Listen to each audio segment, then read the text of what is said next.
We're also on Twitter and YouTube. So I'd like to see it on my computer so that I can look at all of your comments. And here it is. So let me go ahead and open it up. I have a little delay. But we're hoping that people join. We're going to be talking about the North American Free Trade Agreement today, NAFTA. And you'll be able to make your comments. Hello to the 5 people that just joined. Thank you for joining.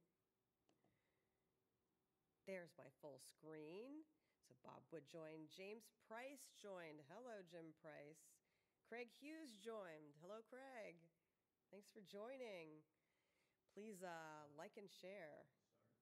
I don't know if I'm allowed to say that, but. Okay, Tanya, why don't you tell them that we're about ready to do this? Okay, we're about ready to start, so stand by, spread the word. Activate your voice! Activated now. Voice activation. Live from Maryland, this is Activate Live. Welcome to Activate Live. I'm Tanya Hutchins at Machinists Union headquarters. It's Wednesday, January 24th, and it's my mom's birthday. So I want to give her a shout out. Happy birthday to my mom, Patricia Dodson, in Richmond, Virginia. I had to do that. Hi, Mom. I've always wanted to do that. Well, on a serious note, we're talking trade today, so be sure to comment on what you think. But first, some other news items. The U.S. government is back open this week after a 3-day shutdown. Congress passed a bill Monday funding the government until February 8th. This is reportedly the 4th time this fiscal year that Congress approved a temporary patch rather than a full year of spending. The IAM represents thousands of federal workers. Well, we've told you how organizing is a top priority for the Machinists Union, and if you read IMAIL, you know that we have a plan to grow our union. The U.S. Bureau of Labor Statistics says overall union membership grew by 262,000 last year. Now, that's great news for organized labor, considering all the battles we're fighting with outsourcing and right to work for less laws. The report also shows that it pays to be union. Median weekly earnings for union members were more than $1,000 compared to non-union workers who made a little more than $800 a week.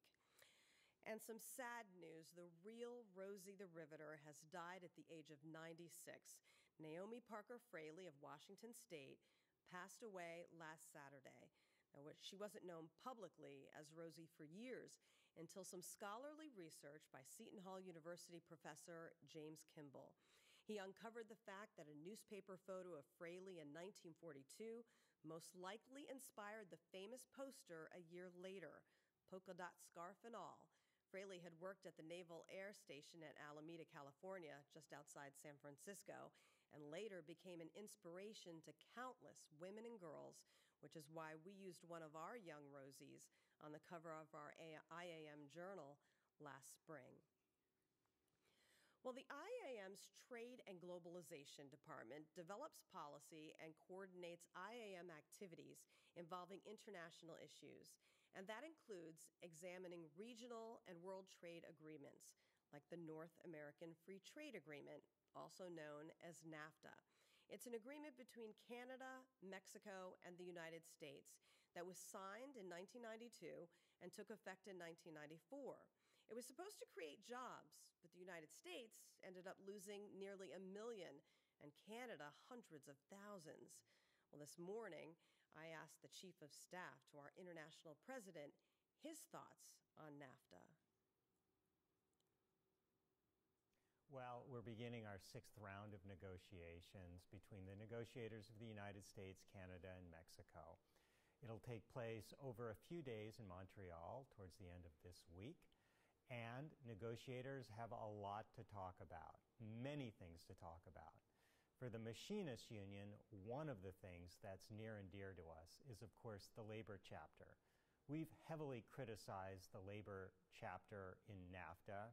Really wasn't even a labor chapter because it wasn't even part of the labor agreement.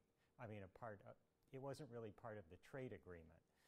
But folks think that what the negotiators may do is they may start with the labor chapter that occurred in the Trans-Pacific Partnership Agreement. Remember that one? That was the one that the U.S. quite rightfully pulled out of because, among many other things, that labor chapter was wrong. It was wrong for workers in Mexico. It was wrong for workers in the U.S. It was wrong for workers throughout the world. The problem with that labor chapter, as we see it right now, is that the labor standards do not explicitly encompass the ILO's conventions. Why are the ILO conventions important? Well, they're important because they're the one thing that the countries of the world have agreed are labor standards. And they're clear. And they provide some sort of predictability for countries about what's right and what's wrong.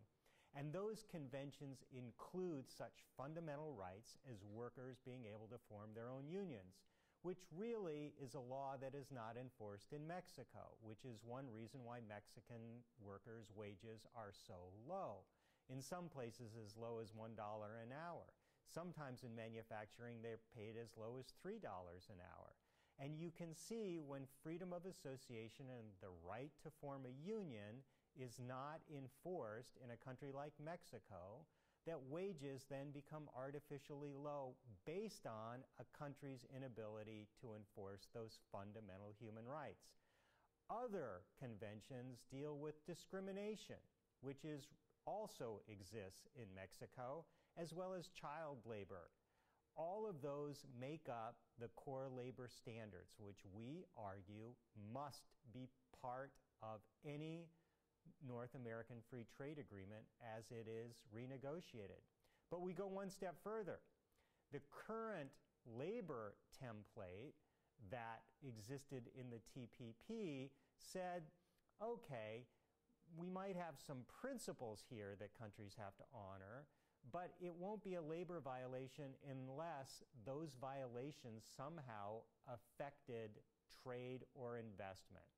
Well, right away, that takes away many public sector workers and violations that occur for them.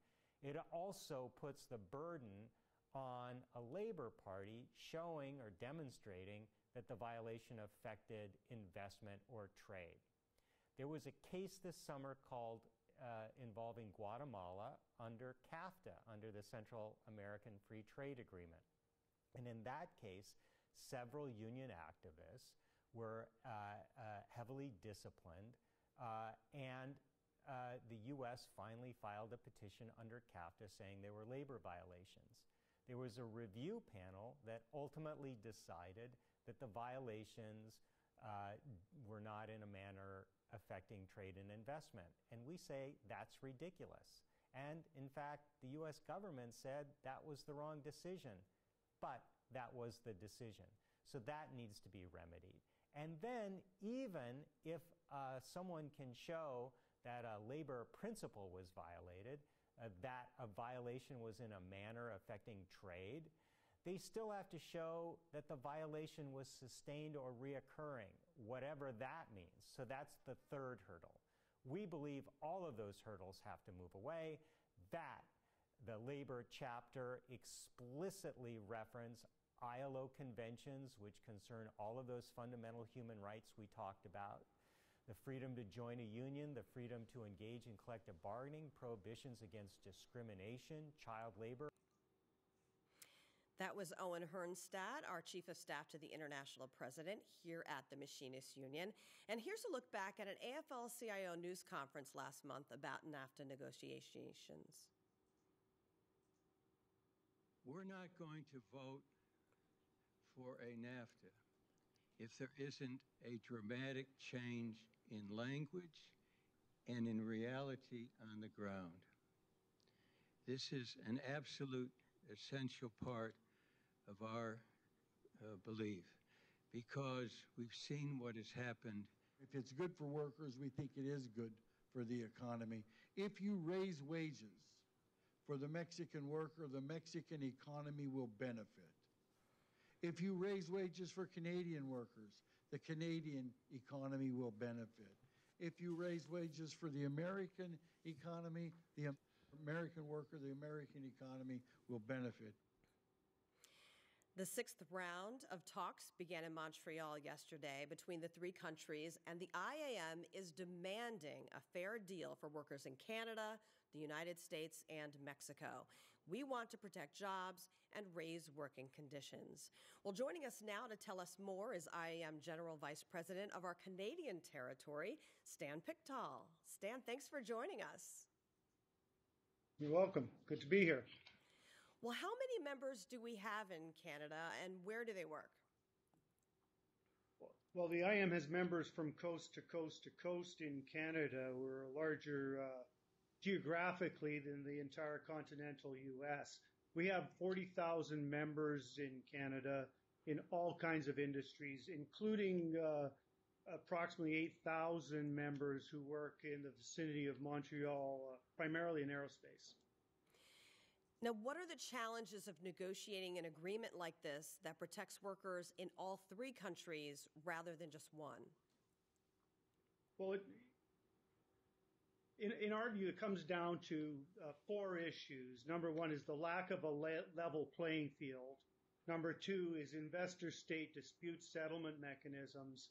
Number three is the Trump administration's America First, some here would say America Only, attitude. And number four is the impact on Canadians. Starting with the lack of a level playing field when it comes to working conditions in all three countries. First up, we recently got legislation in Ontario for a $15 minimum wage, along with other provisions that protect working conditions for workers in Ontario and in this country. $15 is also in place in Alberta, and other jurisdictions across Canada are also looking at increasing minimum wages for living wages and conditions. In the U.S., I did this research just recently, the federal minimum wage is $7.25 an hour. And certainly we don't have anywhere close to a living wage for workers in Mexico. The second issue, and you referred to it earlier in your comments, is right to work for less. We say that right to work for less has got to go. And Canada has made this demand at the table. I will tell you that federally, Canada has a card check system in place, where you sign a union card and the union gets a majority of cards, the union is automatically certified. We have union shop in all other jurisdictions. The U.S. statistics tell the story. Wages and other benefits are much lower in right-to-work states. Canada does not want right to work. Absolutely. The third And one we don't is want it either. on... Yes, I understand you don't want that, and we're pushing hard and fighting for you. Mexico does not enforce labor standards, and that's a significant issue with regard to a level playing field. Child labor, enforced labor, occupational health and safety standards are on the books, but there's no enforcement. And the same thing goes for environmental standards. The second issue is investor-state dispute provisions in the NAFTA document. Now, I know that you have a lot of recommendations that you're making to the negotiators. I can't talk today. Yes. And you have 4 of them. Can you take them through those recommendations? Well, certainly there are four recommendations that were made, and I have them here. It's recommendation number 1 is give real power to the North American Agreement on Labor Cooperation and the Commission for Labor Cooperation. Number 2 is develop accountability mechanisms for the social and economic impacts created by outsourcing jobs outside of NAFTA. Recommendation number 3, improve the dispute settlement procedures in NAFTA. And recommendation number 4, develop mechanisms to promote the establishment of supply chains and chains of production within NAFTA. So we're hoping they take these recommendations seriously. I know that the negotiations just began yesterday, and it's early, but what have you heard so far about how it's going? Anything? We have not really heard very much at all at this point in time. I'm guessing They're keeping that fairly close. I haven't been watching the news today. I've been involved in other things. But so far we haven't heard anything. There's a number of things that we think that they need to do. The level playing field is one of them. Significant for us is investor-state dispute provisions. And certainly there are 4 chapters, but Chapter 11 particularly we're calling for the removal of. This allows a corporation the opportunity to sue a nation for lost business opportunity, and we say that's just wrong. Under Chapter 11, the dispute mechanism, Canada is the most often sued nation. In fact, Canada has been sued 38 times by corporations. The majority of the times, it's over our environmental laws and policies. This is a direct impact upon Canada's sovereignty as a nation when a corporation can sue the country because we have environmental laws that they don't approve of. On average, it costs $4 million to defend every case. And of 38 cases, you can quickly see how that adds up to $250,000. Current claims on the book are worth $2.6 million. My understanding is the U.S. position is no change to Chapter 11. And we say there's better alternatives. Mediation, conciliation processes must come first. And Chapter 19, Canada has filed that, correct? Yeah, on Chapter 19, we've seen Canada just recently file Chapter 19 to try to use some of the mediation and conciliation provisions to try to break the protectionist measures of the U.S. government. Canada's filed requests for panel reviews to appeal the U.S. decisions to impose duties on imports of Bombardier C-Series aircraft and also on softwood lumber from Canada. I will say, with regard to aerospace, the impacts on Canadian aerospace are more often negative than positive. While the increase in trade allows some companies to create and secure jobs, the intensification of competition with workers from some American states and Mexico leads to increase in the relocation opportunities for companies, places enormous pressure on wages and working conditions, and for several reasons, training, quality of the workforce, expertise, innovation, capacity, etc. Some parts of the aerospace cluster in Quebec and Canada are better protected than others in the face of some of these threats of relocation. It's only because our members at Bombardier Aerospace and some of the other that we represent are building the best aircraft in the world. Well, we hope that we take these recommendations into account because we are trying to raise the working conditions in all 3 countries. It doesn't have to be one or none. It can be all 3. So I really do hope that these recommendations are taken into account. Well, we certainly do as well. We've seen, as you have in the United States, we've seen significant changes to our workforces as a result of NAFTA and as a result of corporations, frankly, seeking the lowest common denominator and looking for a way to get away from paying a living wage to workers. I asked our Chief of Staff, Gord Falconer, and we had a district here in Ontario, District 184, based in St. Thomas, and Gord estimates that they lost in excess of 2,500 positions, and that district is now completely closed down in communities that needed that work. Across North America, we've seen Electrolux recently closed down and moved to Mexico. That was 1,200 jobs. In my own career, earlier in my own career at the beginning of the 2000s, I was part of the closure of Western Star Trucks, where Western Star Trucks closed down. They moved to Freightliner in the United States. Freightliner subsequently moved to Mexico. That impacted upon 900 jobs.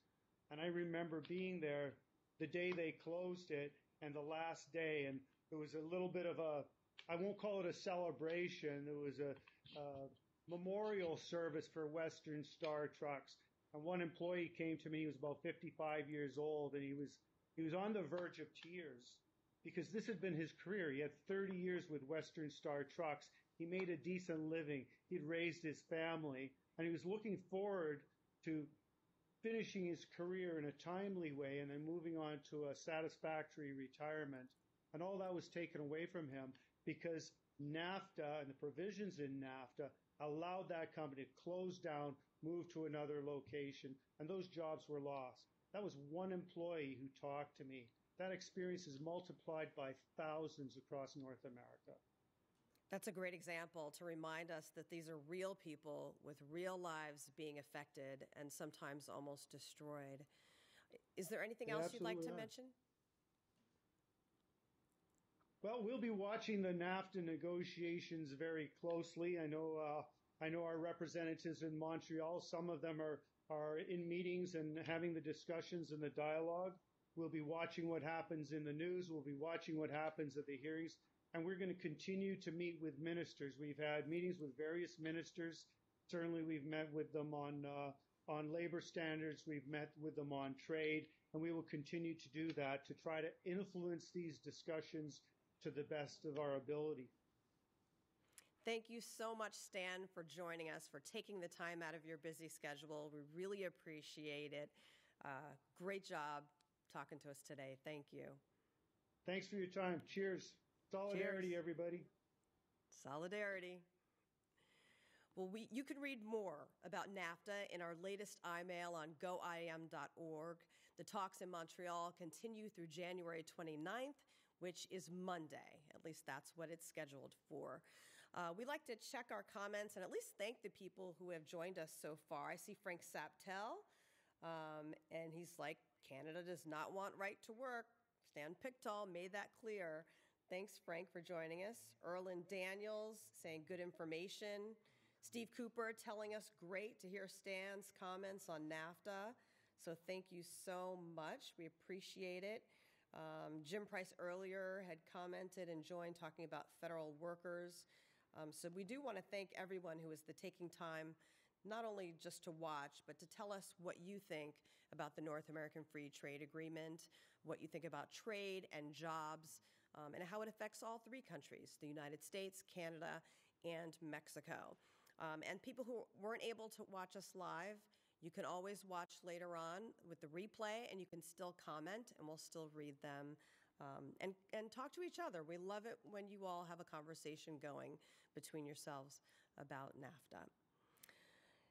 So now we're going to move on to our calendar, and we'll remind you of what's going on.